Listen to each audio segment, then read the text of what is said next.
Hi guys, this is Sean. I have been giving a lot of thought to the rear legs on my humanoid quad. I know that I've done that quite a bit. I think I have four different variations of rear legs that I now have on my humanoid quad, and I'm kind of excited about this latest rendition. I think that this is I've been I think that this is going to be one of my favorite versions.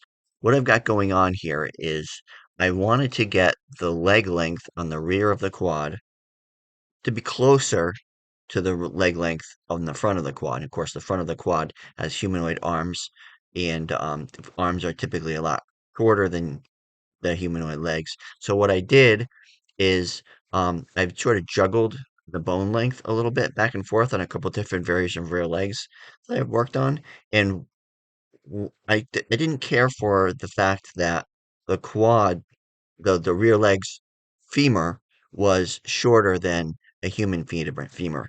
Um, I'd really like to try to create one where the femur is actually the correct length. And on a 5'1" humanoid with if they were 5 foot tall, 5'1" tall, then they would probably have a 14-inch femur. So that's what I did. I put a 14-inch femur on here, and then what I did is I half lengthed the tibia. Now the tibia is a little bit open to interpretation. You could either go with the length of the tibia, or you can go with the length of a combination of the tibia and the height of the foot between the ankle and the floor. So I think that it can be anywhere between 8 and 10 inches for the lower bone portion right here. Right, this one has got an 8-inch bone on it, but um, like I have a size cube here. I've got this size cube and it's set to 35 centimeters. So this top upper portion of the leg is 14 inches. And then if I get this down to, let's set this to 203-ish, I think that's an 8-inch.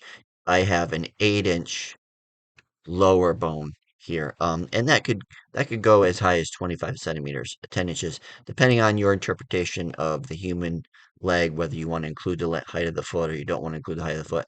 I'm going to try to keep this short of, whoops, don't move that.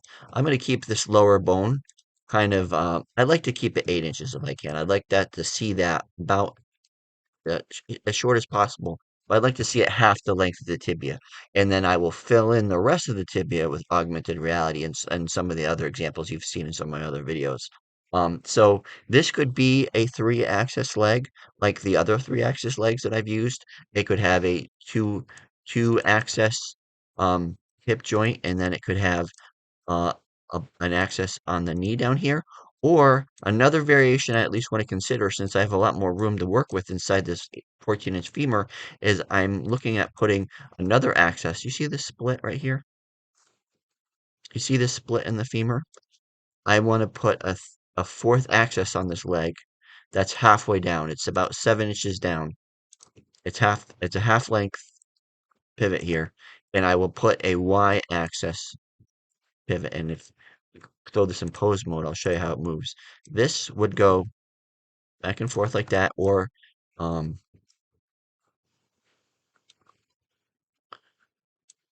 this axis would be your Z axis pivot, oh, which would allow the motion like this. This is your usual X axis pivot, which would allow the motion like this. And then this is your Y axis pivot, which would allow for um, that motion. Can you see that twisting? Let's put this one. Let's get that cube out of our way. So there's my knee, and then this is my y-axis turn. And that will give me uh, more flexibility when it comes to leg motion. And because of the 14-inch leg length, I would be able to squeeze an extra motor in there. And I'm kind of looking forward to doing that.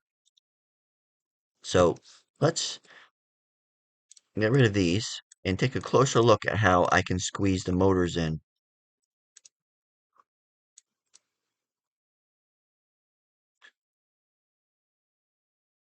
Okay, so looking at just the leg with the motors in there, let's take a look at where I can squeeze these actuators in.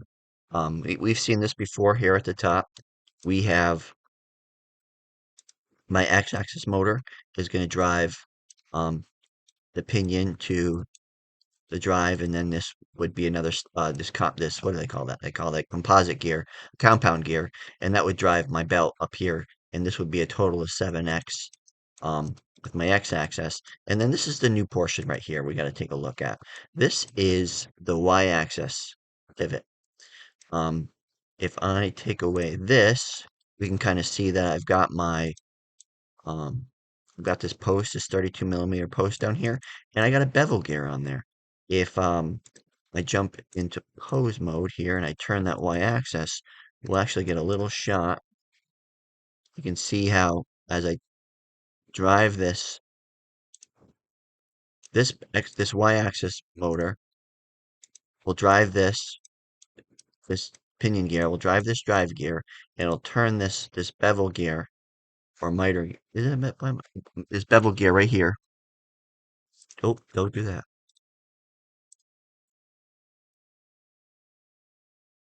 And it'll drive that axis back and forth in my twisting motion. And it'll give me the three axis. Basically, that's a three axis hip is what we're looking at. Doesn't it look nice? Kind of looking excited. I'm excited about that.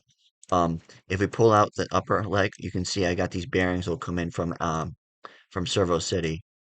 No longer Actobotics, of course, but I'll have the 32 millimeter bearings on there that this lower portion of the leg pivots on. Uh, and then I can remove the lower portion of the leg, kind of show you what that would look like before it's assembled.